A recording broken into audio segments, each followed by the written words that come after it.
회장님, 청소부한테 왜 그러십니까? 재무 담당 상무의 목소리가 회의실에 울려 퍼졌습니다. 이미 회사가 시끄럽습니다. 70 넘은 양반이 젊은 여직원한테 51살입니다. 젊지 않아요. 박도현의 목소리가 떨렸습니다. 나이가 문제가 아니지 않습니까? 회장님 이미지가 실추되고 있단 말입니다. 그 사람은 내 동생이야. 동생이라고요? 50년 전 실종된 분이요? 회장님 정신 차리십시오. 임원들의 시선이 차갑게 식었습니다. 도현은 회의실 한가운데 서 있었어요. 73 노인이 홀로 서 있었습니다. 변명할 수도 증명할 수도 없었습니다. 눈물이 흘렀어요.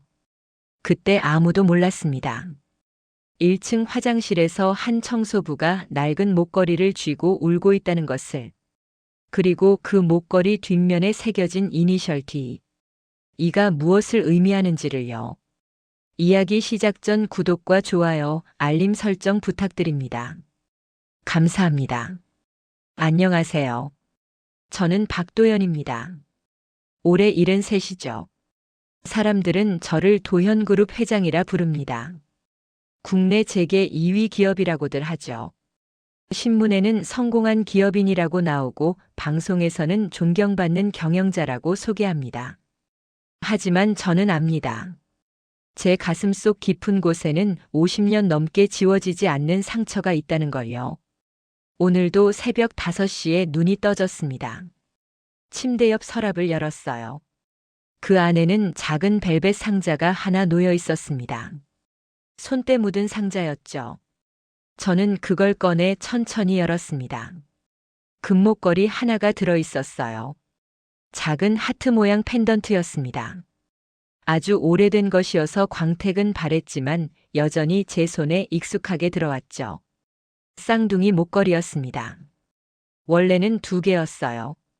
하나는 제 것, 하나는 동생 것이었습니다. 어머니가 손수 사주신 거였죠. 남매가 늘 함께 있으라고요. 하지만 이제 하나만 남았습니다. 다른 하나는 50년 전 그날 동생과 함께 사라졌으니까요. 저는 목걸이를 쥔 채 창밖을 바라봤습니다. 서울 강남의 이른 아침이었어요. 아직 해가 뜨기 전이었습니다. 어둠 속에 빌딩들만 윤곽을 드러내고 있었죠. 1973년 여름. 제가 11살이던 해였습니다. 당시 저희 집은 서울 변두리 작은 연립주택에 살았어요. 아버지는 작은 공장을 운영하셨고 어머니는 집에서 바느질로 생계를 보태셨습니다. 그리고 제게는 4살 어린 동생 다은이가 있었어요. 통통하고 귀여운 아이였습니다. 늘 제 뒤를 쫓아다니며 오빠 오빠 불렀죠. 저는 그게 귀찮기도 했지만 동시에 자랑스러웠습니다. 그날도 평범한 일요일이었어요. 점심을 먹고 어머니가 말씀하셨습니다. 도현아, 다은이 좀 데리고 놀이터 다녀와라. 네, 어머니. 저는 다은이 손을 잡았어요. 작고 따뜻한 손이었습니다. 오빠, 그네 탈 거야. 알았어. 우리는 집 앞 놀이터로 갔습니다. 5분 거리였죠. 놀이터에는 아이들이 몇 명 있었어요. 다은이는 신나서 그네로 달려갔습니다. 오빠 밀어줘. 응. 저는 그네를 밀어줬어요. 다은이는 깔깔 웃으며 하늘로 날아갔습니다. 그때였습니다. 동네 형들이 왔어요. 초등학교 6학년 형들이었죠. 그들은 놀이터 한쪽에서 담배를 피우고 있었습니다. 저는 그들이 무서웠어요. 그래서 다은이에게 말했습니다. 다은아, 우리 집 가자. 싫어, 더 놀 거야. 안 돼. 가야 해. 조금만 더. 다은이가 떼를 썼습니다. 저는 망설였어요. 형들이 저를 쳐다보고 있었거든요. 야, 너 몇 학년이야? 한 형이 다가왔습니다. 4학년입니다. 꼬맹이가 여기서 뭐 해? 동생이랑 놀고 있어요. 저기 저애? 형이 다은이를 가리켰어요. 네. 귀엽네. 이리 와봐. 형이 다은이를 불렀습니다. 다은이는 겁먹은 얼굴로 제 뒤로 숨었어요. 오빠, 괜찮아. 저는 다은이 손을 꽉 잡았습니다. 하지만 형들은 웃으며 다가왔어요. 야, 겁먹었네. 우리 무섭니까? 아니에요. 그럼 같이 놀자. 저희는 가야 해요. 저는 다은이를 데리고 돌아서려 했습니다. 그때 한 형이 제 어깨를 잡았어요. 야, 우리가 가라고 했어? 죄송합니다. 뭐가 죄송해? 재미있게 놀자는 건데. 형들이 저를 둘러쌌습니다. 저는 무서웠어요. 다은이는 울기 시작했죠. 오빠, 집 가고 싶어. 응, 갈게. 저는 다은이를 안으려 했습니다. 하지만 그 순간 한 형이 장난으로 저를 밀었어요. 저는 비틀거렸습니다. 다은이 손을 놓쳤죠. 다은아. 다은이는 울면서 뒤로 물러났습니다. 그리고 놀이터 밖으로 뛰어나갔어요. 다은아, 어디가? 저는 소리쳤지만 형들이 저를 막았습니다. 야, 가지 마. 우리랑 놀아야지. 놓으세요. 동생 찾아야 해요. 저는 울며 소리쳤어요. 형들은 웃으며 저를 놀렸습니다. 몇 분이 흘렀을까요? 형들이 지루해져서 저를 놓아줬어요. 저는 급히 놀이터 밖으로 뛰어나갔습니다. 다은아, 다은아. 하지만 다은이는 보이지 않았어요. 골목을 뛰어다니며 찾았습니다. 다은아, 어디 있어? 대답이 없었어요. 저는 집으로 달려갔습니다. 어머니, 다은이가 없어요. 어머니 얼굴이 하얗게 질렸습니다. 뭐라고?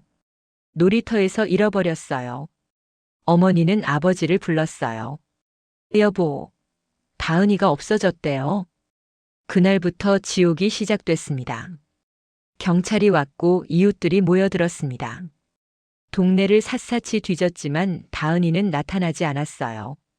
일주일, 한 달, 1년. 시간이 흘렀지만 다은이는 돌아오지 않았습니다. 어머니는 매일 울었어요. 아버지는 말이 없어졌죠. 그리고 저는 자책했습니다. 제가 동생 손을 놓쳤으니까요. 제가 지키지 못했으니까요. 부모님은 평생 다은이를 찾으셨습니다. 실종 아동 찾기 단체에 가입하고 미제 사건 전단지를 돌리고 점쟁이까지 찾아다니셨어요. 하지만 다은이는 나타나지 않았습니다. 아버지는 10년 전 돌아가셨어요. 마지막까지 다은이 이름을 부르시며 눈을 감으셨죠.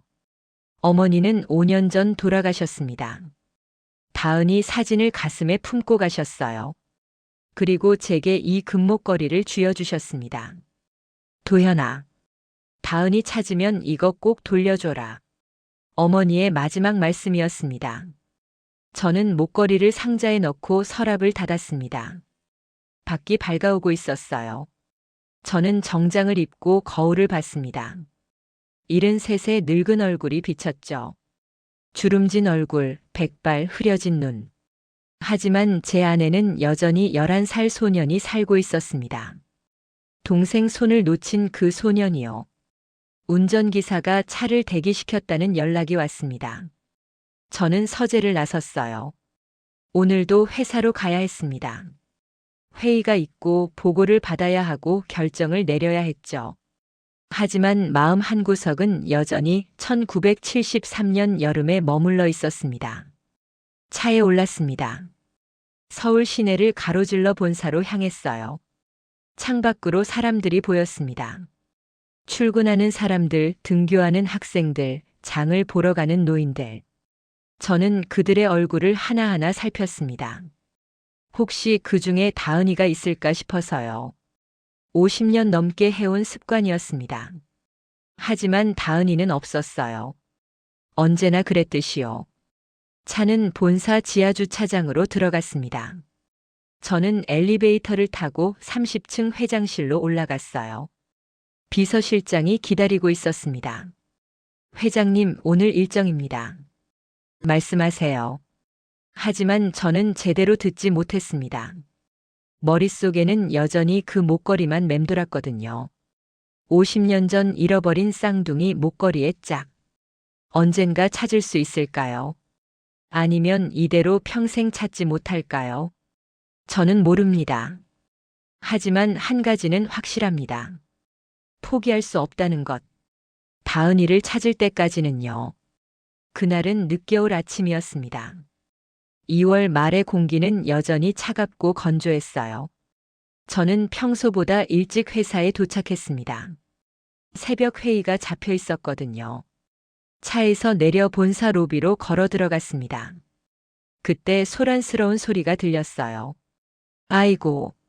높은 소리와 함께 뭔가 넘어지는 소리가 났습니다. 저는 그쪽을 바라봤어요. 청소 카트가 넘어져 있었습니다. 세제통이 쏟아지고 걸레와 빗자루가 바닥에 흩어져 있었어요. 하얀 세제 거품이 대리석 바닥에 퍼지고 있었죠.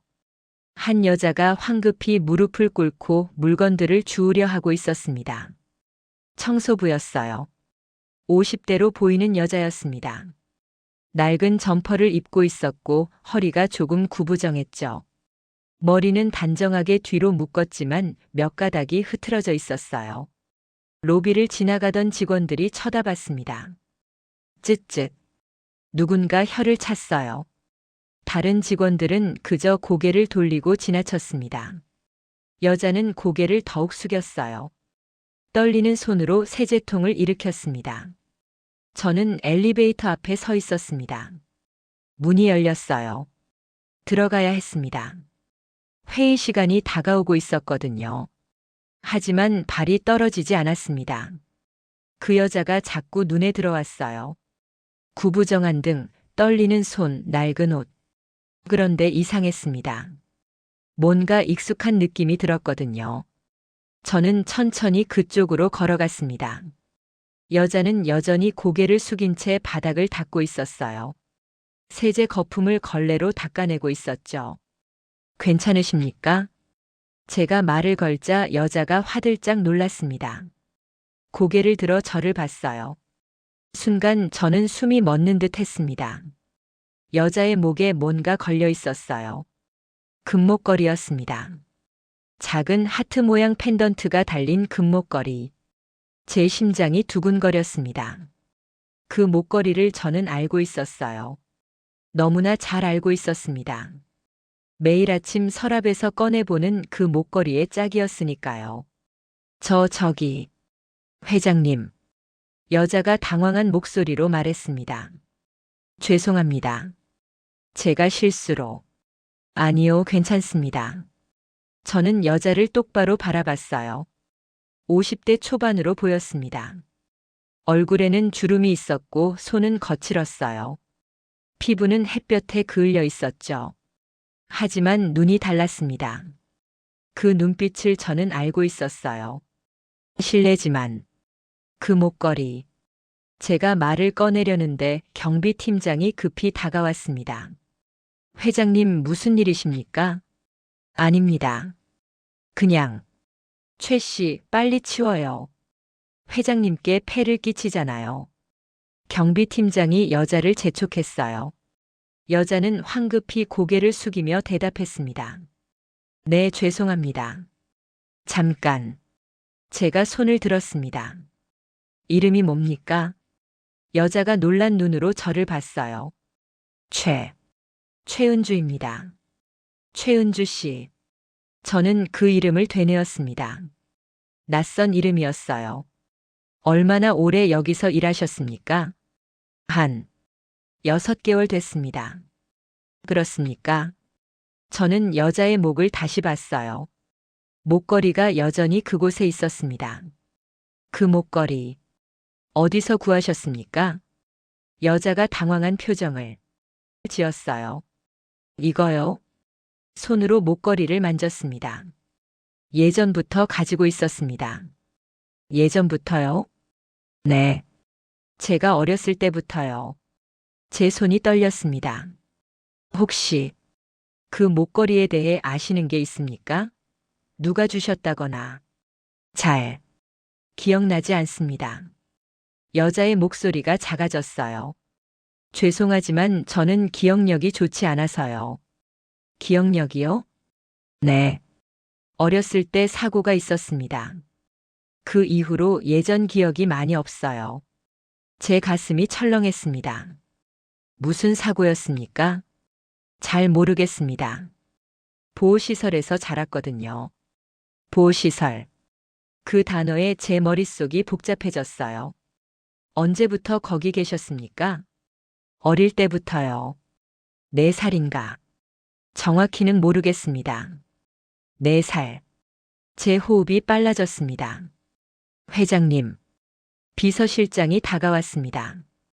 회의 시간입니다. 아, 네. 저는 정신을 차렸어요. 최은주 씨, 나중에 다시 이야기할 수 있을까요? 여자는 어리둥절한 표정이었습니다. 네. 저하고요? 네. 할 말이 있습니다. 알겠습니다. 저는 천천히 몸을 돌렸습니다. 엘리베이터로 걸어갔지만 다리에 힘이 없었어요. 30층 회장실에 도착했습니다. 회의실에 임원들이 기다리고 있었어요. 하지만 저는 제대로 집중할 수 없었습니다. 머릿속에는 그 목걸이만 맴돌았거든요. 회의가 끝났습니다. 저는 즉시 비서실장을 불렀어요. 실장. 네, 회장님. 청소부 최은주라는 사람 있지 않습니까? 네, 계십니다. 그 사람 인사 기록 좀 가져와 주십시오. 지금요? 네, 지금. 비서실장은 의아한 표정이었지만 고개를 끄덕였습니다. 30분 후 서류가 도착했어요. 저는 급히 펼쳐봤습니다. 최은주 51세, 출생지 불명. 보호시설 출신, 정확한 출생일 미상.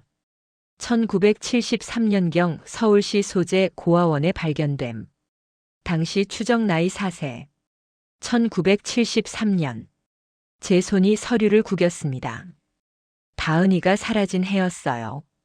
추정 나이 4세. 다은이의 나이와 똑같았습니다. 그리고 그 목걸이. 우연일까요? 아니면. 저는 의자에 깊이 앉았습니다. 숨을 고르려 했지만 가슴이 터질 것 같았어요. 50년을 기다렸습니다. 50년간 찾아 헤맸습니다. 그런데 지금 제 회사 로비에서 그 사람을 만난 걸까요? 아니, 확신할 수 없었습니다. 단지 목걸이 하나, 출생 시기 하나로 단정 지을 순 없었어요. 하지만 가슴속 어딘가가 알고 있었습니다. 저 사람이 다은이라는 걸요. 저는 다시 비서실장을 불렀습니다. 실장, 최은주 씨를 제 사무실로 불러주십시오. 지금요? 네. 무슨 일이십니까? 그냥 확인할 게 있습니다. 비서실장이 나갔습니다. 저는 서랍을 열었어요. 그 안에 벨벳 상자를 꺼냈습니다. 금목걸이를 손에 쥐었어요. 만약 저 여자가 가진 목걸이와 이게 짝이라면, 만약 저 여자가 정말 다은이라면 50년 만에 동생을 찾은 걸까요? 노크 소리가 들렸습니다. 회장님, 최은주 씨 모시고 왔습니다. 들어오십시오. 문이 열렸어요. 최은주가 들어왔습니다. 불안한 표정이었어요. 왜 부르셨는지. 앉으십시오. 저는 의자를 가리켰습니다. 여자는 조심스럽게 앉았어요.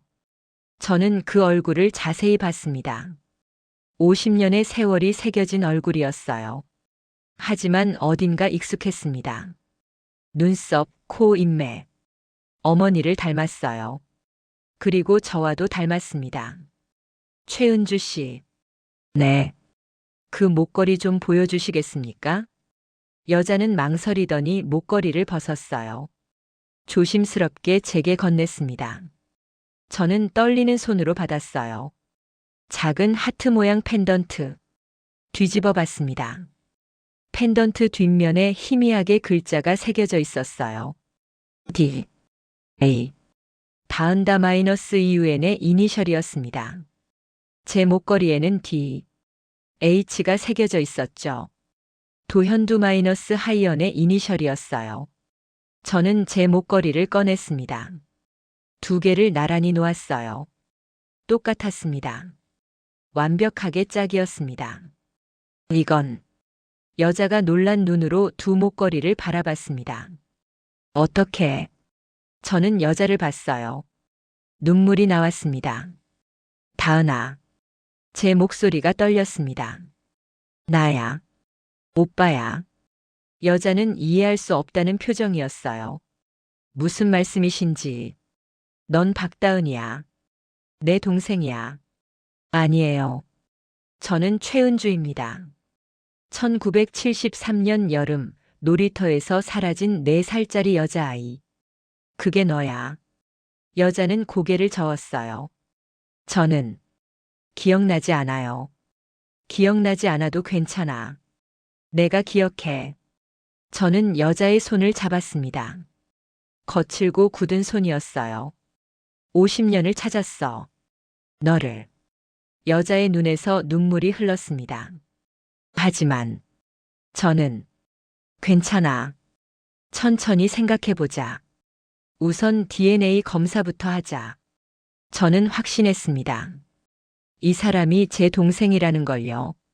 하지만 동시에 불안했습니다. 만약 아니라면 어떡하죠? 만약 또 다른 실망이라면요. 저는 여자를 바라봤습니다. 그리고 조용히 중얼거렸습니다. 이건 단순한 일이 아니야. 50년간의 그리움이 이제 시작되는 것 같았습니다. 그날 밤 저는 잠들 수 없었습니다. 침대에 누워 천장을 바라봤어요. 시계는 새벽 2시를 가리키고 있었습니다. 하지만 눈이 말똥말똥했죠. 머릿속에는 온통 그 여자 생각뿐이었습니다. 최은주. 아니, 혹시 박다은일지도 모를 그 사람. 저는 침대에서 일어났어요. 서재로 갔습니다.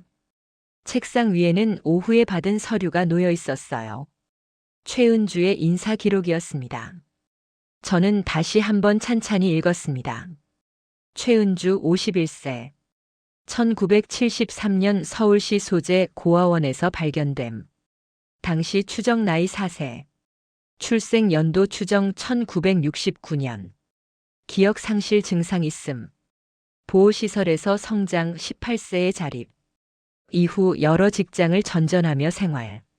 현재 도현그룹 청소용역업체 소속. 저는 서류를 내려놓았습니다. 1973년. 다은이가 사라진 해. 4세. 다은이의 나이. 그리고 그 목걸이.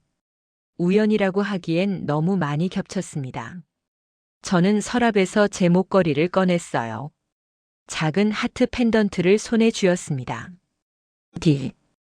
H라는 이니셜이 새겨진 목걸이였죠. 오늘 본 그 여자의 목걸이에는 D.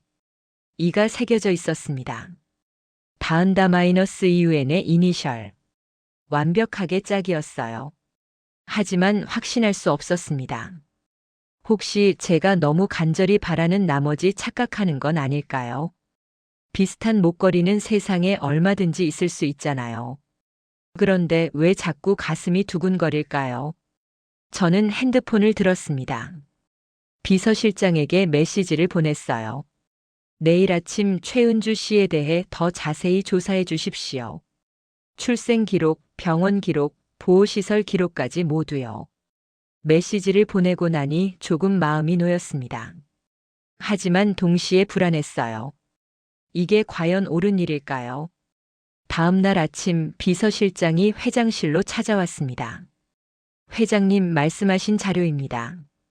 두꺼운 파일을 건넸어요. 저는 급히 펼쳐봤습니다. 최은주의 상세 기록이 담겨 있었어요. 1973년 7월 15일 서울시 성동구 소재 고아원에 보호됨. 발견 당시 상태 심한 충격 상태, 기억 상실, 언어장애. 신원 확인 불가. 경찰 조사 기록 실종 아동으로 추정되나 신고 접수된 사례와 매칭 안 됨. 제 손이 떨렸습니다. 7월 15일. 다은이가 사라진 날은 7월 13일이었어요. 이틀 차이였습니다. 성동구. 저희가 살던 곳에서 그리 멀지 않았어요. 심한 충격 상태, 기억 상실. 4살짜리 아이가 혼자 헤매다가 발견됐다면 충분히 그럴 수 있었습니다. 실장. 네, 회장님. 당시 경찰 조사 기록에 우리 다은이 실종 사건은 없었습니까? 비서실장이 서류를 넘겼어요. 당시 실종 아동 신고 건수가 수백 건이었다고 합니다. 하지만 최은주 씨와 매칭된 건 없었다고 나와 있습니다. 왜 매칭이 안 됐을까요? 외모 묘사가 달랐던 것 같습니다. 신고서상 박다은 양은 긴 머리에 분홍색 원피스를 입고 있었다고 되어 있는데 발견 당시 최은주 씨는 짧은 머리에 남자 아이 옷을 입고 있었다고 합니다. 저는 고개를 떨구었습니다. 그럴 수 있었어요.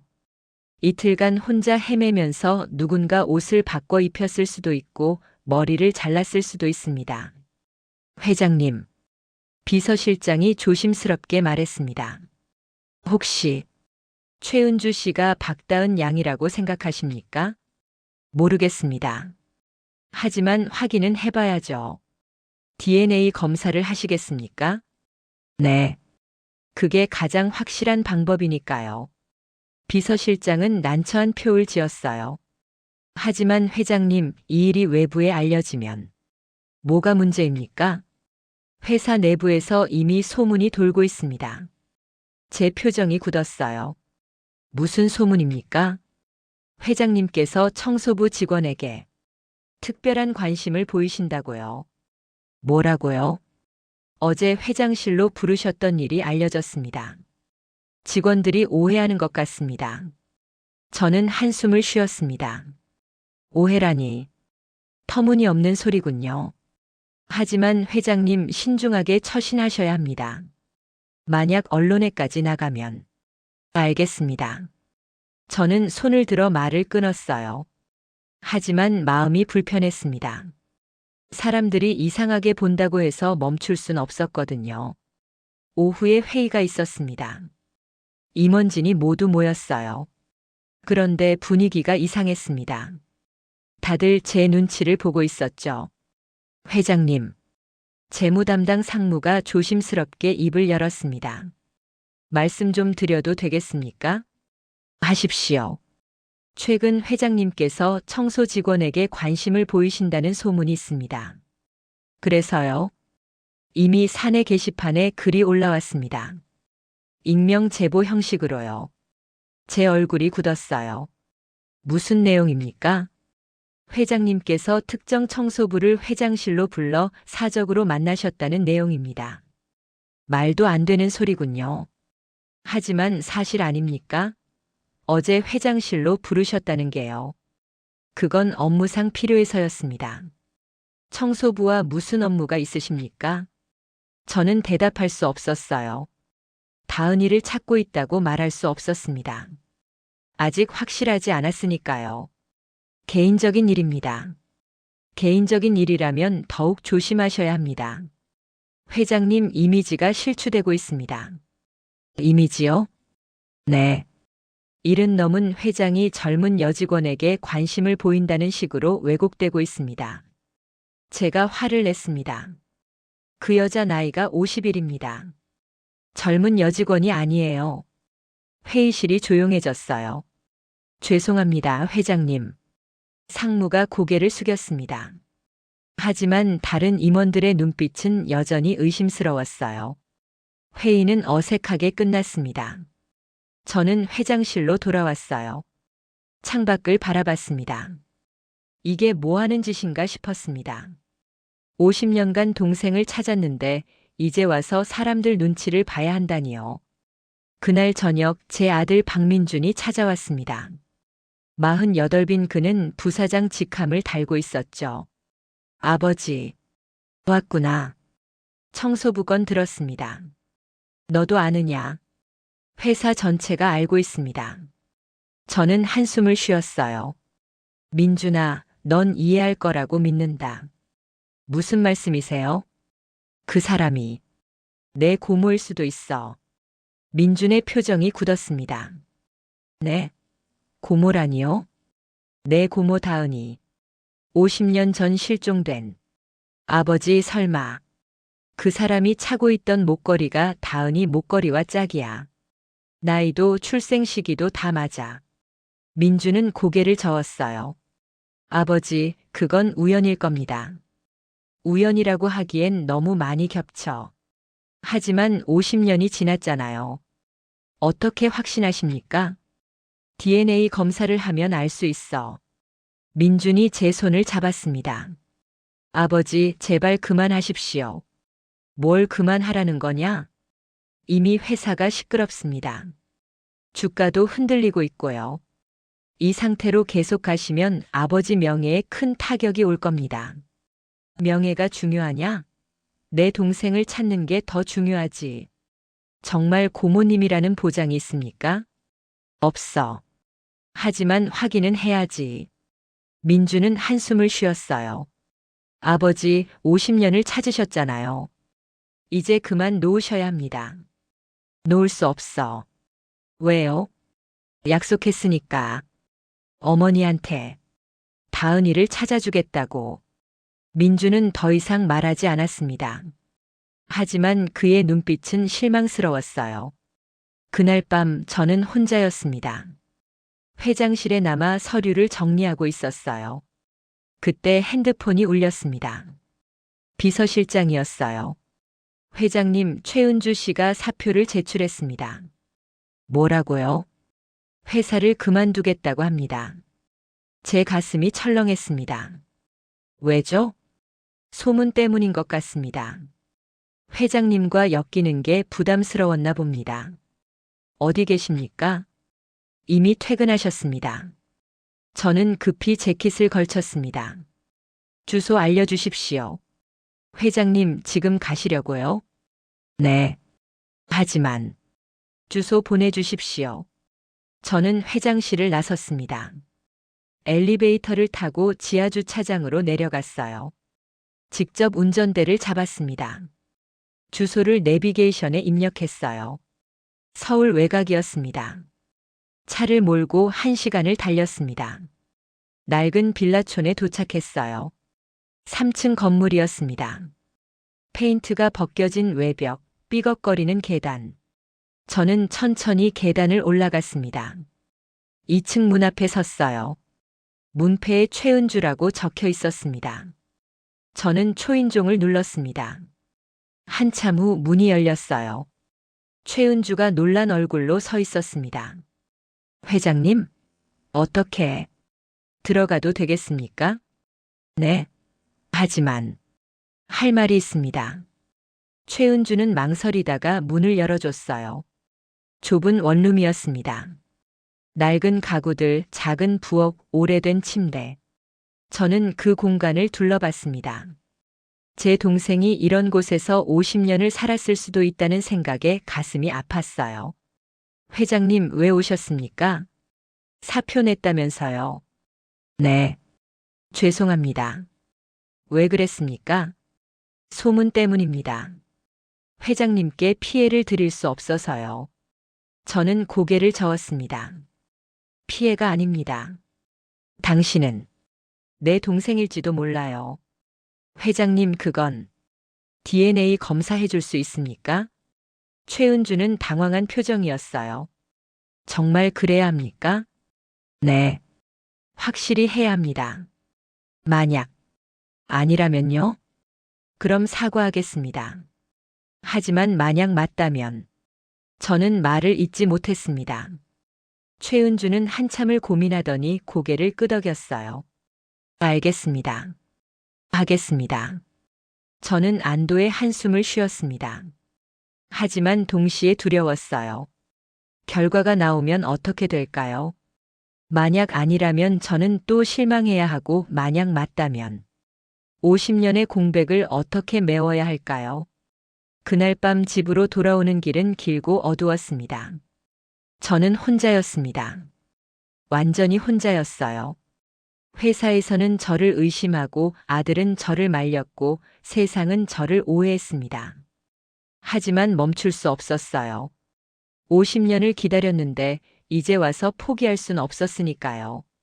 다음 날 아침 최은주는 평소보다 일찍 출근했습니다. 새벽 5시였어요. 아직 어두운 거리를 걸어 회사로 향했습니다. 지하철을 2번 갈아타고 마지막엔 버스까지 타야 했죠. 회사에 도착했을 때는 6시였습니다. 로비는 텅 비어 있었어요. 은주는 조용히 청소 도구를 꺼내 바닥을 닦기 시작했습니다. 어제 회장이 찾아왔던 일이 자꾸 떠올랐어요. DNA 검사를 하자는 말. 내가 그의 동생일지도 모른다는 말. 믿기 어려웠습니다. 은주는 자신의 과거를 기억하지 못했어요. 4살 이전의 기억은 완전히 공백이었습니다. 보호시설 선생님들이 말해줬죠. 충격이 너무 커서 기억을 잃었다고요. 하지만 가끔 꿈을 꿨습니다. 어떤 남자아이가 자신의 손을 잡고 걷는 꿈이었어요. 따뜻한 손이었습니다. 그 아이는 웃으며 말했죠. 다은아, 조심해. 다은이. 그 이름을 들으면 가슴이 아팠습니다. 왜 그런지 알 수 없었어요. 오전 9시 은주의 핸드폰이 울렸습니다. 용역업체 팀장이었어요. 은주 씨, 인사팀에서 연락 왔습니다. 10시까지 올라오래요. 인사팀이요? 왜요? 잘 모르겠습니다. 그냥 빨리 올라오래요. 은주는 불안했습니다. 인사팀에 불려가는 건 좋은 일이 아니었으니까요. 10시 정각 은주는 15층 인사팀 사무실 앞에 섰습니다. 문을 두드렸어요. 들어오세요. 중년의 남자가 책상에 앉아 있었습니다. 인사팀 차장이었죠. 최은주 씨? 네. 앉으세요. 은주는 조심스럽게 의자에 앉았어요. 차장은 서류를 펼쳤습니다. 최은주 씨, 몇 가지 확인할 게 있습니다. 네. 출생 연도가 1973년으로 되어 있는데 정확합니까? 추정입니다. 정확히는 모릅니다. 보호시설 출신이라고요? 네. 어느 시설이었습니까? 서울 성동구에 있던 해성원이었습니다. 차장은 계속 질문했어요. 부모는 누구인지, 친척은 있는지, 과거 주소는 어디인지. 은주는 모두 모른다고 대답할 수밖에 없었습니다. 왜 이런 걸 물으시는 겁니까? 확인 절차입니다. 무슨 확인이요? 차장은 대답하지 않았어요. 그저 서류에 뭔가를 적을 뿐이었습니다. 은주는 수치심을 느꼈어요. 마치 신문을 받는 것 같았습니다. 혹시 제가 뭘 잘못했습니까? 아니요. 그냥 절차일 뿐입니다. 하지만 됐습니다. 나가보세요.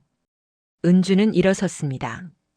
문을 나서는데 복도에 직원 몇 명이 서 있었어요. 그들은 은주를 보며 수군거렸습니다. 저 사람이 그 청소부래. 회장님이 관심 보인다는? 청소부 따위가 왜 조사받는 거야? 뭔가 있는 거 아냐? 은주는 고개를 숙이고 빠르게 걸었습니다. 귀가 뜨거웠어요. 얼굴도 달아올랐죠. 엘리베이터를 타고 지하로 내려갔습니다. 청소 휴게실로 갔어요. 낡은 락커 앞에 섰습니다. 은주는 락커를 열고 가방을 꺼냈어요. 손이 떨렸습니다. 가방에서 흰 봉투를 꺼냈습니다. 사표였어요. 어젯밤 써둔 거였습니다. 은주는 사표를 주머니에 넣었어요. 오늘 퇴근 전에 제출하기로 마음먹었습니다. 더는 여기 있을 수 없었어요. 점심시간이 지나고 오후가 됐습니다. 은주는 로비 화장실을 청소하고 있었어요. 그때 2명의 여직원이 들어왔습니다. 거울 앞에 서서 화장을 고치며 이야기했어요. 너 그거 들었어? 회장님이 청소부 집까지 찾아갔대. 진짜? 완전 스캔들 아냐? 그러게. 70 넘은 양반이 뭐 하시는 거래. 청소부도 이상하긴 해. 뭘 믿고 회장한테 접근한 거야? 돈이겠지 뭐. 재벌 회장이잖아.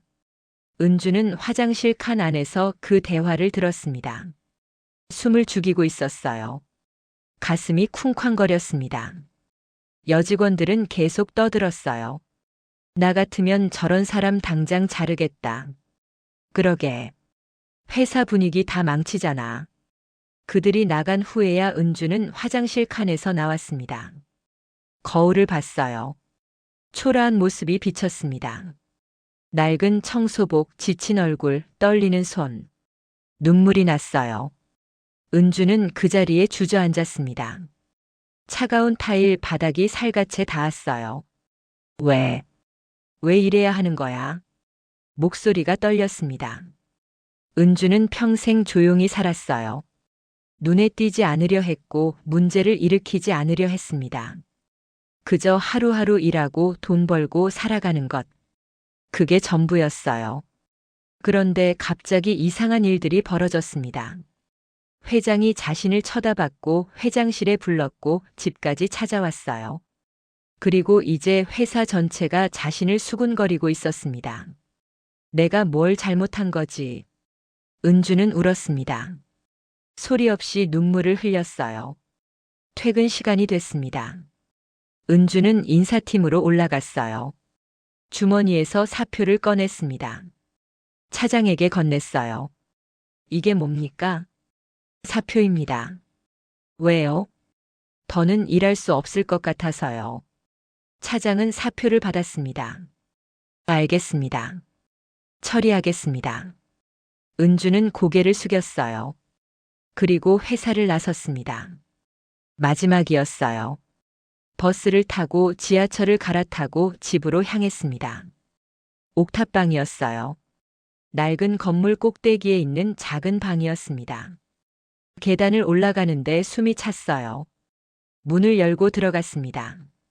좁은 방이었어요. 작은 침대, 낡은 옷장, 전기레인지 하나. 은주는 침대에 앉았습니다. 창밖으로 서울 야경이 보였어요. 무수히 많은 불빛들이 반짝였습니다. 하지만 은주는 그 어느 곳에도 속하지 못했어요. 그저 혼자였습니다.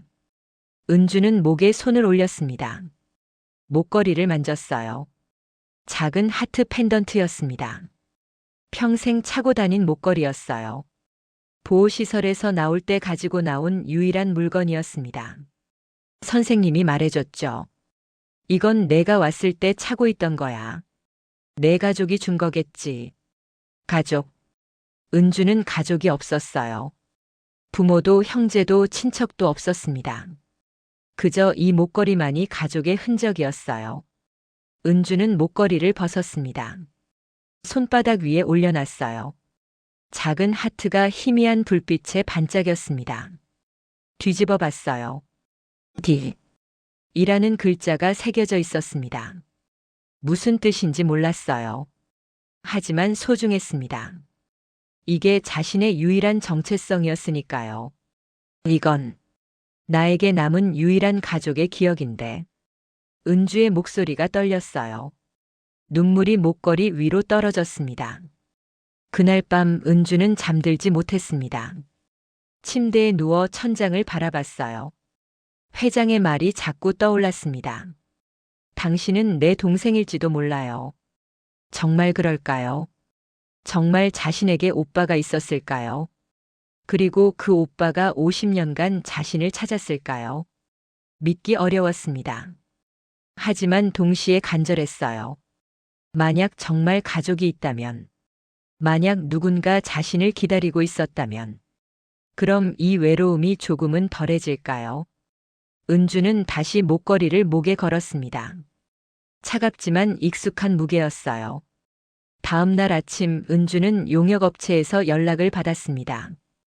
은주 씨, 회장님이 찾으신대요. 저는 이미 그만뒀는데요. 그래도 한 번만 오시래요. 중요한 얘기가 있다고 합니다. 은주는 망설였어요. 가고 싶지 않았습니다. 하지만 거절할 수도 없었어요. 그날 오후 은주는 다시 회사로 갔습니다. 30층 회장실 앞에 섰어요. 노크를 했습니다. 들어오십시오. 문을 열고 들어갔어요. 박도현 회장이 책상 앞에 앉아 있었습니다. 그는 은주를 보자마자 일어났어요. 와주셔서 감사합니다. 무슨 일로 부르셨습니까? 앉으십시오. 은주는 의자에 앉았습니다. 회장도 앉았어요. 그는 서랍에서 뭔가를 꺼냈습니다. 작은 벨벳 상자였어요. 상자를 열었습니다. 안에 금목걸이가 들어 있었어요. 은주가 차고 있는 것과 똑같은 목걸이였습니다. 이건 은주의 목소리가 떨렸어요. 쌍둥이 목걸이입니다. 회장이 말했어요. 50년 전 우리 부모님이 남매에게 사주신 거예요. 하나는 오빠인 제게, 하나는 동생 다은이에게요. 은주는 숨이 멎는 듯 했습니다. 당신이 차고 있는 목걸이는 다은이 것입니다. 회장은 자신의 목걸이를 꺼내 은주에게 보여줬어요. D. H라는 글자가 새겨져 있었습니다. 은주는 자신의 목걸이를 만졌어요. D. A. 도현두 마이너스 하이언과 다은다 마이너스 이UN. 두 목걸이가 짝이었습니다. 당신은 제 동생입니다. 회장의 목소리가 떨렸어요. 50년을 찾았습니다. 당신을요. 은주의 눈에서 눈물이 쏟아졌습니다. 하지만 그녀는 여전히 기억하지 못했어요. 오빠의 얼굴도 부모님의 얼굴도 그 시절의 기억도 모두 공백이었습니다. 하지만 가슴은 알고 있었어요. 이 사람이 자신을 찾던 사람이라는 걸요. 오빠. 처음으로 그 단어를 입 밖으로 냈습니다. 낯설었지만 따뜻했어요. 회장은 일어나 은주에게 다가왔습니다. 그리고 그녀를 안았어요. 50년 만의 포옹이었습니다. 은주는 그 품에서 울었어요. 평생 찾던 안식이 바로 여기 있었습니다. 회장도 울었습니다. 73 노인이 동생을 품에 안고 울었어요. 미안해. 50년 늦었어. 미안해. 그의 목소리는 떨렸지만 확고했습니다. 이제부터는 내가 지킬게. 절대 놓지 않을게. 은주는 고개를 끄덕였어요. 기억은 없었지만 믿을 수 있었습니다. 이 사람이 자신의 오빠라는 걸요. 그날 이후 모든 게 달라지기 시작했습니다. 그날 밤 저는 집에 돌아와 서재에 앉았습니다. 은주를 품에 안았던 감촉이 아직 손끝에 남아 있었어요. 50년 만에 찾은 동생이었습니다. 하지만 마음 한편이 무거웠어요. 은주는 아무것도 기억하지 못했습니다. 저도 부모님도 그날도요. 저는 책장에서 오래된 앨범을 꺼냈습니다. 먼지가 쌓인 앨범이었어요. 오래전부터 열어보지 않았던 것이었죠. 표지를 펼쳤습니다. 첫 장에 가족 사진이 있었어요. 1970년 봄이었습니다. 아버지, 어머니, 그리고 우리 남매. 제가 11살이었고 다은이는 4살이었죠. 사진 속 다은이는 환하게 웃고 있었어요. 작은 손으로 제 옷소매를 잡고 있었습니다.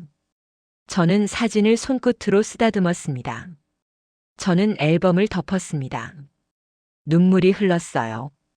50년간 지켜온 약속이었습니다. 그리고 이제 그 약속을 지킨 거였어요. 은주를 찾았습니다. 목걸이로 확인했어요. 하지만 은주는 기억하지 못했습니다. 그게 가슴 아팠어요. 저는 기억하는데 동생은 기억하지 못했습니다. 함께했던 시간, 웃었던 순간, 손잡고 걷던 그 순간들. 모두 저 혼자만의 기억이 되어버렸어요. 하지만 괜찮았습니다. 제가 기억하면 되니까요. 제가 평생 간직하면 되니까요. 중요한 건 은주를 찾았다는 것. 50년 만에 가족을 되찾았다는 것이었습니다. 저는 창밖을 바라봤어요. 달이 떠 있었습니다. 저 달 아래 어딘가에 은주도 있을 거예요. 이제는 혼자가 아니었습니다. 가족이 있었어요. 지킬 사람이 있었습니다. 저는 주먹을 꽉 쥐었어요. 다은아, 이제 오빠가 지킬게. 그 약속은 어머니께 드린 약속이기도 했고 제 자신에게 하는 약속이기도 했습니다. 50년을 기다렸어요. 이제 시작입니다. 잃어버린 시간을 되돌릴 순 없지만 앞으로의 시간을 함께할 수는 있었습니다. 저는 앨범을 다시 책장에 넣었어요. 그리고 침실로 향했습니다. 오랜만에 편히 잠들 수 있을 것 같았어요. 50년 만에 처음으로요. 가족이 있다는 것, 그게 얼마나 큰 위안인지 이제야 알았습니다. 저는 침대에 누웠어요. 눈을 감았습니다. 꿈속에서 어린 다은이가 보였어요. 제 손을 잡고 웃고 있었습니다. 오빠, 나 여기 있어. 응, 알아. 이제 알아. 저는 미소 지었습니다. 그리고 깊은 잠에 빠져들었어요. 50년 만에 평안이었습니다. 일주일 후 DNA 검사 결과가 나왔습니다. 저는 병원에서 봉투를 받았어요. 그리고 이제 확실해졌어요. 은주는 제 동생 박다은이었습니다. 우리는 병원 복도에서 서로를 껴안았어요. 둘 다 울었습니다. 지나가는 사람들이 쳐다봤지만 상관없었어요. 50년 만에 찾은 가족이었습니다. 그날 오후 저는 회사로 돌아왔습니다. 임원 회의를 소집했어요. 회의실에 임원들이 모였습니다. 제 아들 민준도 있었어요. 오늘 여러분께 발표할 게 있습니다. 저는 DNA 검사 결과지를 테이블 위에 놓았습니다. 청소부 최은주 씨는 제 친동생 박다은이 맞습니다. DNA 검사로 확인했습니다. 회의실이 술렁거렸어요. 회장님 정말입니까? 재무 담당 상무가 물었습니다. 네. 99.99% 확률입니다. 거의 확실하죠. 하지만 50년 전에 실종된 분이 기적적으로 살아 있었습니다. 저는 단호하게 말했어요. 이제부터 박다은은 제 가족으로서 대우받을 겁니다. 민준이 입을 열었습니다. 아버지, 그럼 회사 지분은 어떻게 하실 겁니까? 고모님이 아버지 친동생이라면 법적으로 상속권이 있습니다. 저는 고개를 끄덕였어요. 알고 있습니다. 그럼 다은이한테 물어봐야죠. 원하는 게 뭔지. 회의는 어수선하게 끝났습니다. 임원들은 불안해 보였어요. 갑자기 나타난 상속자 때문이었죠. 하지만 저는 상관하지 않았습니다. 다은이가 돌아왔다는 게 중요했어요. 그날 저녁 저는 은주를 집으로 초대했습니다. 강남의 저택이었어요. 은주는 대문 앞에서 주춤거렸습니다. 오빠, 여기가 오빠 집이에요? 응. 이제부터 내 집이기도 해. 하지만 들어가자. 우리는 함께 안으로 들어갔어요. 넓은 거실이었습니다. 은주는 둘러보며 입을 다물지 못했어요. 너무 넓어요. 익숙해질 거야.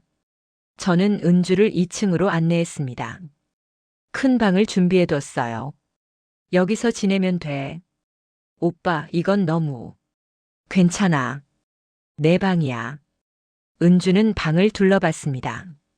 눈물이 났어요. 평생 이런 데서 살아본 적이 없어요. 이제부터는 여기서 살면 돼. 저는 은주의 어깨를 감싸 안았습니다. 다은아, 넌 이제 혼자가 아니야. 고마워요, 오빠. 그날 밤 우리는 함께 저녁을 먹었어요. 식탁에 마주 앉았습니다. 민준도 함께 했어요. 고모 환영합니다. 민준이 정중하게 인사했습니다. 고마워요, 민준아. 은주는 어색하게 웃었어요. 우리는 조용히 식사했습니다. 어색했지만 따뜻했어요. 식사 후 민준이 저를 서재로 불렀습니다. 아버지, 고모님 일로 회사가 시끄럽습니다. 알고 있어. 언론에도 나가기 시작했습니다. 50년 만에 찾은 동생이라고요. 그래서 주가가 흔들리고 있습니다. 저는 한숨을 쉬었어요. 주가보다 중요한 게 있어. 하지만 아버지, 민준아, 내 고모야. 내 동생이고. 알고 있습니다. 하지만 회사 임원들이 불안해합니다. 갑자기 나타난 상속자 때문에요. 다은이는 그런 거 신경 안 써. 하지만 법적으로는 권리가 있습니다. 저는 민준을 바라봤어요. 너 혹시 고모를 경계하는 거냐? 아닙니다. 다만 회사를 생각하는 겁니다. 회사보다 가족이 먼저야. 민주는 더 이상 말하지 않았습니다. 하지만 그의 눈빛은 여전히 불안해 보였어요. 다음 날 기자회견이 열렸습니다. 저는 은주와 함께 단상에 올랐어요. 기자들이 카메라를 들이댔습니다. 안녕하십니까? 박도연입니다. 저는 마이크 앞에 섰습니다. 오늘 여러분께 기쁜 소식을 전하고자 합니다. 50년 전 실종되었던 제 동생 박다은을 찾았습니다. 기자들이 웅성거렸어요. DNA 검사로 확인했습니다. 99.99% 확률로 친자 관계가 맞습니다. 저는 은주를 바라봤어요. 제 옆에 계신 분이 제 동생입니다. 은주는 긴장한 표정으로 고개를 숙였어요. 기자 한 명이 손을 들었습니다. 회장님, 50년 동안 어떻게 찾으셨습니까? 포기하지 않았습니다. 매일 찾았습니다. 박다은 씨는 그동안 어디 계셨습니까? 은주가 마이크를 잡았어요. 떨리는 목소리로 말했습니다. 보호시설에서 자랐습니다. 기억을 잃어서 제 가족을 몰랐습니다. 언제 기억을 되찾으셨습니까? 아직 기억은 돌아오지 않았습니다. 기자들이 놀랐어요. 기억이 없는데 어떻게 확신하십니까? 저는 주머니에서 목걸이를 꺼냈습니다. 이걸로 확인했습니다. 카메라가 목걸이를 클로즈업했어요. 이건 50년 전 우리 부모님이 남매에게 사주신 쌍둥이 목걸이입니다. 하나는 제게, 하나는 다은이에게요. 은주도 목걸이를 꺼냈습니다. 두 목걸이를 나란히 놓았어요. 똑같았습니다. 기자들이 카메라 셔터를 눌렀어요. 그리고 DNA 검사로 최종 확인했습니다. 저는 검사 결과지를 보여줬습니다. 과학적으로 증명된 사실입니다. 질문이 쏟아졌어요. 박다은 씨는 회사 경영에 참여하실 겁니까? 상속은 어떻게 하실 겁니까? 재산 분할 계획은 있습니까? 저는 손을 들어 제지했습니다. 그런 건 아직 논의하지 않았습니다. 지금은 가족을 되찾았다는 게 중요합니다. 회견은 그렇게 끝났습니다. 다음 날 신문 일면에 우리 이야기가 실렸어요. 50년 만에 기적, 재벌 회장 잃어버린 동생 찾다. 반응은 뜨거웠습니다. 어떤 사람들은 감동했고 어떤 사람들은 의심했어요. 저게 진짜일까? 재산 노리고 접근한 거 아냐? DNA 검사도 조작할 수 있잖아. 하지만 저는 신경 쓰지 않았습니다. 진실을 아는 사람은 저와 은주뿐이었으니까요. 일주일 후 회사 이사회가 열렸습니다. 임원들이 모였어요. 의제는 박다은의 지위에 관한 것이었습니다. 회장님, 박다은 씨를 이사로 임명하시겠습니까? 한 이사가 물었습니다. 아니요. 제 대답에 모두가 놀랐어요. 왜요? 다은이가 원하지 않습니다. 하지만 법적 권리가 있다고 해서 다 행사해야 하는 건 아닙니다. 저는 단호했어요. 다은이는 조용히 살고 싶어 합니다. 그 뜻을 존중하겠습니다. 그럼 상속은요? 유언장에 포함시킬 겁니다. 하지만 그건 나중 일이죠. 이사들은 안도하는 표정이었어요. 민준도 그랬습니다. 하지만 저는 알고 있었어요. 언젠가 다은이도 이 자리에 앉게 될 거라는 걸요. 그게 맞는 일이었으니까요. 그날 저녁 저는 은주와 함께 산책했습니다. 한강변이었어요. 오빠 고마워요. 뭐가? 제 뜻을 존중해줘서요. 당연한 거야. 우리는 나란히 걸었어요. 오빠, 전 정말 회사 일하고 싶지 않아요. 알아. 그냥 조용히 오빠랑 살고 싶어요. 그렇게 하자. 은주가 제 팔을 잡았습니다. 오빠가 있어서 행복해요. 나도야. 우리는 한참을 걸었어요. 50년을 기다린 시간이었습니다. 그리고 이제 함께 걷고 있었어요. 그것만으로 충분했습니다. 판세는 완전히 바뀌었어요. 의심하던 사람들도 인정할 수밖에 없었습니다. 과학적 증거가 있었으니까요. 그리고 저희는 행복했습니다. 50년의 공백이 있었지만 이제부터 채워가면 되는 거였으니까요.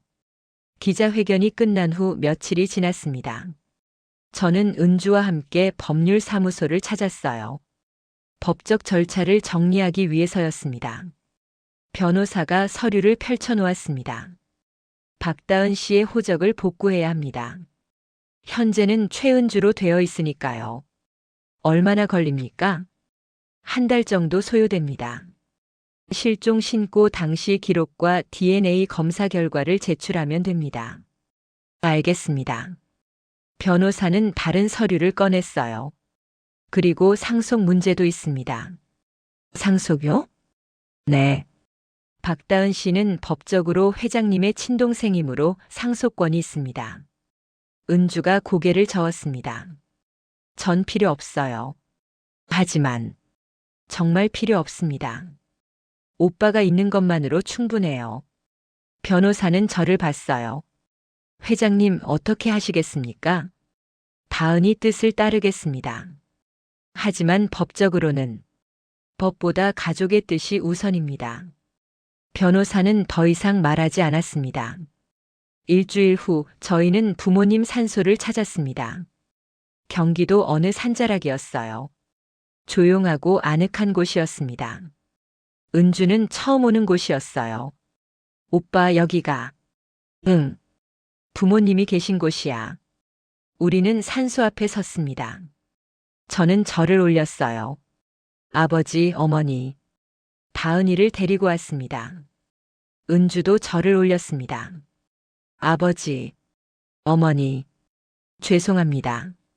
늦게 왔습니다. 그녀의 목소리가 떨렸어요. 우리는 한참을 그렇게 앉아 있었습니다. 바람이 불었어요. 나뭇잎이 바스락거렸습니다. 오빠. 응? 전. 부모님 얼굴도 기억 못해요. 괜찮아. 하지만 여기 오니까 뭔가 마음이 편해져요. 그래? 네. 마치 집에 온 것 같아요. 저는 은주의 손을 잡았습니다. 다은아, 넌 이제 집에 왔어. 은주는 울었어요. 저도 울었습니다. 부모님 앞에서 우리는 50년 만에 다시 남매가 되었습니다.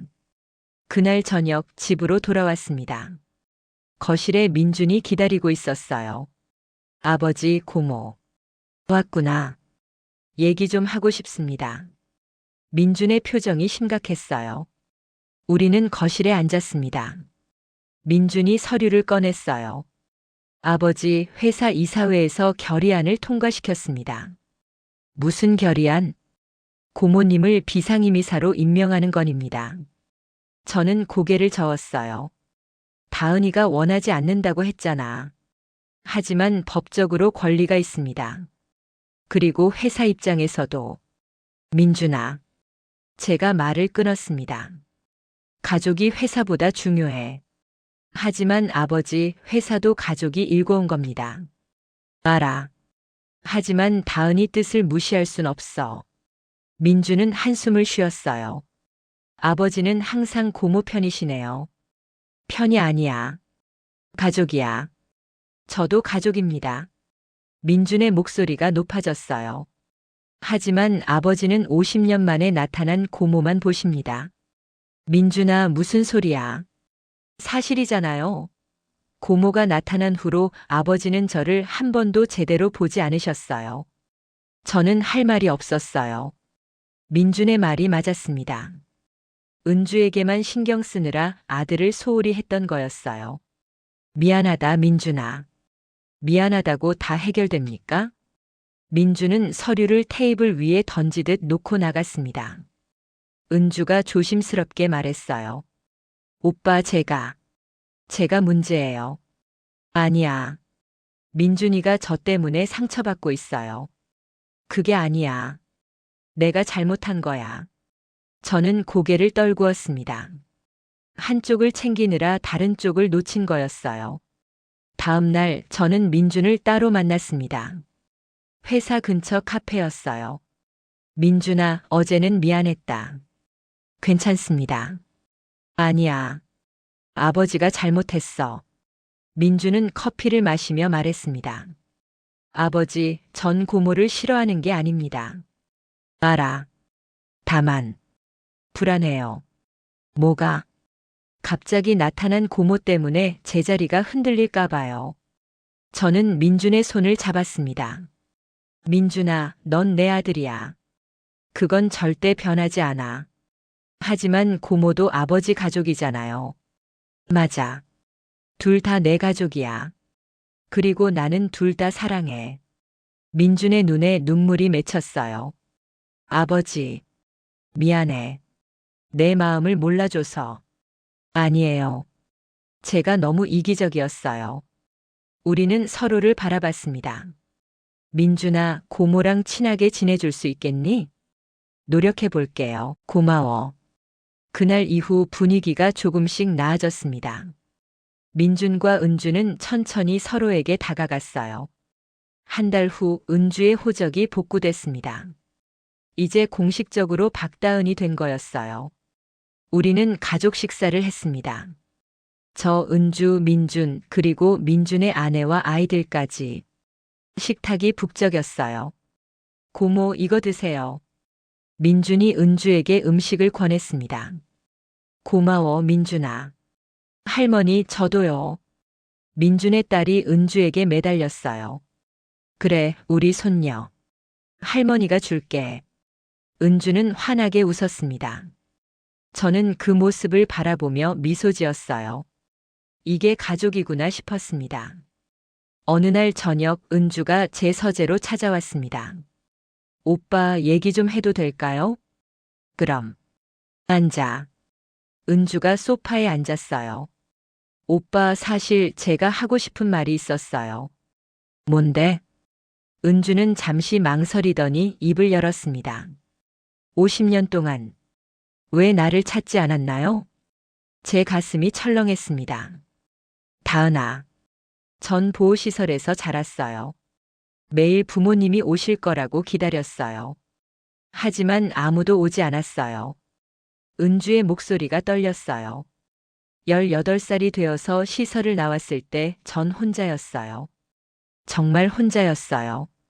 다은아, 일하고 돈 벌고 밥 먹고 자고. 그게 전부였어요. 가족도 친구도 아무도 없었어요. 눈물이 흘렀습니다. 그런데 오빠가 나타났어요. 50년 만에요. 왜 이제야 오셨어요?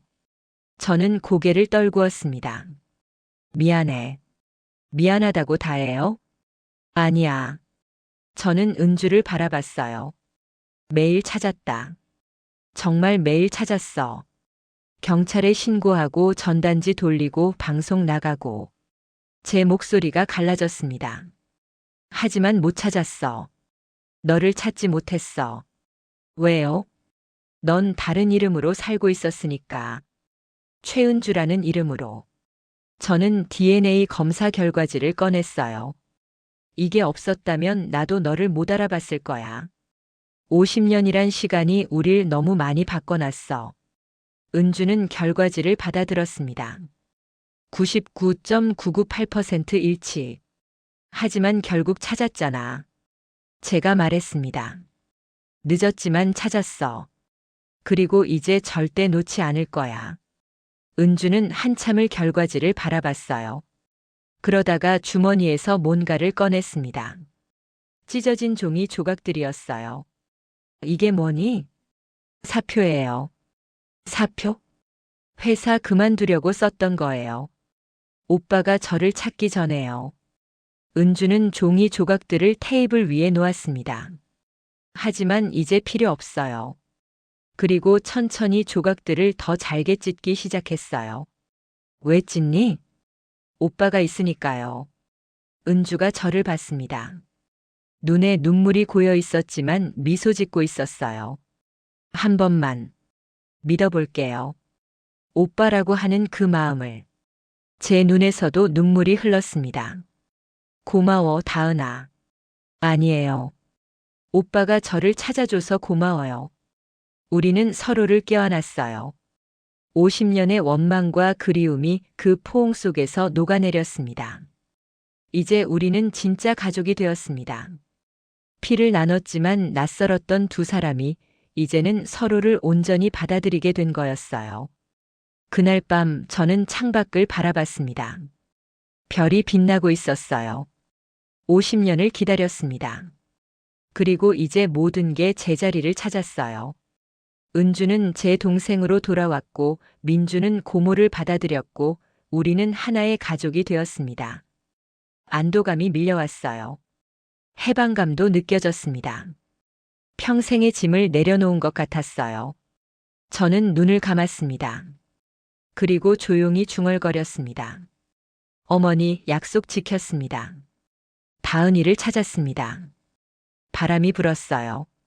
마치 어머니의 대답 같았습니다. 잘했다, 도현아. 저는 미소 지었습니다. 이제 새로운 시작이었습니다. 잃어버린 50년을 되돌릴 순 없지만 앞으로의 시간을 함께할 수 있었습니다. 그것만으로 충분했어요. 가족이 있다는 것. 그게 얼마나 큰 축복인지 이제야 알았습니다. 6개월이 지났습니다. 어느 화창한 봄날 오후였어요. 저는 은주와 함께 회사 옥상 카페에 앉아 있었습니다. 서울이 한눈에 내려다 보이는 곳이었죠. 오빠, 여기 경치 정말 좋네요. 그렇지? 나도 가끔 여기 와. 우리는 테이블을 사이에 두고 마주 앉았어요. 따뜻한 차가 앞에 놓여 있었습니다. 다은아. 네. 요즘 회사 일은 어때? 은주는 3개월 전부터 회사에서 일하기 시작했어요. 사회공헌팀 이사였습니다. 처음엔 거절했지만 제가 설득했죠. 좋아요. 보람도 있고요. 힘들진 않고? 아니에요. 오히려 재미있어요. 은주는 미소 지었습니다. 예전보다 표정이 밝아졌어요. 50년간 짊어진 무게를 조금씩 내려놓고 있는 것 같았습니다.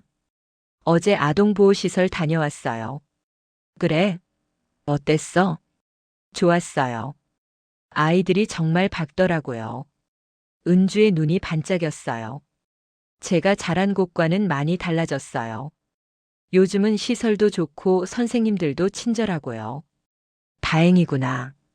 오빠, 제가 그 아이들한테 도움이 될 수 있을 것 같아요. 그래? 네. 저도 그렇게 자랐으니까요. 아이들이 뭘 원하는지 알 것 같아요. 저는 은주의 손을 잡았습니다. 다은아, 고마워. 뭐가요? 이렇게 긍정적으로 살아줘서. 오빠 덕분이에요. 우리는 서로를 바라보며 웃었어요. 어색함은 많이 사라졌습니다. 이제 정말 가족처럼 느껴졌어요. 오빠, 저 요즘 가끔 생각해요. 뭘? 만약 제가 잃어버리지 않았다면 어땠을까 하고요. 저는 잠시 침묵했습니다. 후회하니? 아니요. 그냥 궁금한 거예요. 은주는 창밖을 바라봤어요. 아마 평범하게 자라서 대학 가고 결혼하고 애 낳고 살았겠죠. 그랬겠지. 하지만 지금도 괜찮아요. 은주가 저를 봤습니다. 늦었지만 오빠를 만났으니까요. 제 눈에 눈물이 맺혔어요. 다은아. 울지 마세요, 오빠. 저는 행복해요. 나도야. 우리는 한참을 그렇게 앉아 있었습니다. 바람이 불었어요. 따뜻한 봄바람이었습니다. 오빠, 민준이는 요즘 어때요? 좋아. 많이 달라졌어. 민주는 이제 은주를 진심으로 받아들였어요. 가족 모임 때마다 은주를 챙기고 가끔 함께 식사도 했습니다. 민준이가 어제 전화했어. 다음 주 주말에 가족 여행 가자고. 정말요? 응. 제주도래. 와, 좋아요. 은주는 아이처럼 좋아했어요. 가족 여행이 처음이었거든요. 다은아, 내가 행복해 보여서 나도 행복해. 저도요, 오빠. 그날 저녁 저는 서재에서 오래된 일기를 꺼냈습니다. 50년 전 일기였어요. 다은이가 사라진 날의 일기를 펼쳤습니다. 1973년 7월 13일. 오늘 다은이를 잃어버렸다. 내 잘못이다. 내가 손을 놓쳤다. 평생 후회할 것 같다. 어린 시절 제 글씨였어요. 저는 펜을 들었습니다. 그리고 그 아래에 적었어요. 2024년 3월 21일. 오늘 다은이와 차를 마셨다. 50년 만이다. 이제 후회는 끝났다. 저는 일기를 덮었습니다. 정말 끝났어요. 50년간의 짐을 완전히 내려놓았습니다. 다음 주 우리 가족은 제주도로 갔습니다. 저 은주, 민준, 그리고 민준의 가족까지 바닷가를 걸었어요. 은주는 파도를 보며 웃었습니다. 오빠, 바다 처음 봐요. 정말? 네. 이렇게 큰 줄 몰랐어요. 은주는 신발을 벗고 물속으로 뛰어들었어요. 저도 따라갔습니다. 차가운 물이 발을 적셨어요. 다은아, 조심해. 괜찮아요. 우리는 아이들처럼 물장난을 쳤어요. 민준도 합류했습니다. 아버지, 고모, 저도 할래요. 우리는 웃으며 함께 놀았어요. 가족이었습니다. 진짜 가족이었어요. 마지막 날 저녁, 우리는 숙소 테라스에 앉았습니다. 석양이 지고 있었어요. 오빠. 응? 고마워요. 이렇게 행복하게 해줘서. 나도 고마워. 돌아와줘서. 저는 주머니에서 뭔가를 꺼냈습니다. 작은 상자였어요. 이게 뭐예요? 열어봐. 은주가 상자를 열었어요. 안에 금목걸이가 들어있었습니다. 쌍둥이 목걸이였어요. 오빠, 이건 우리 목걸이야. 새로 만들었어. 왜요? 50년 전 목걸이는 너무 낡았잖아. 새로 시작하는 의미로 만들었어. 은주는 목걸이를 꺼내 들었어요. 반짝였습니다. 고마워요, 오빠. 저도 제 목걸이를 꺼냈어요. 우리는 서로에게 목걸이를 걸어줬습니다. 이제 우리는 다시 하나야. 네, 오빠. 석양이 아름다웠어요. 하늘이 붉게 물들었습니다. 저는 은주를 바라봤어요. 다은아, 이제 내 제국이 아니라 우리 가족의 삶을 만들자. 무슨 뜻이에요? 회사는 그냥 회사야. 중요한 건 가족이야. 우리 가족. 은주는 고개를 끄덕였어요. 네, 오빠. 저도 그렇게 생각해요. 우리는 손을 맞잡았습니다. 목걸이가 햇빛에 반짝였어요. 50년 전 잃어버린 두 조각이 다시 하나가 되었습니다. 그날 밤 저는 잠들기 전에 생각했어요. 인생은 참 묘합니다. 50년을 헤맸지만 결국 찾았습니다. 포기하지 않았기에 가능한 일이었어요. 그리고 깨달았습니다.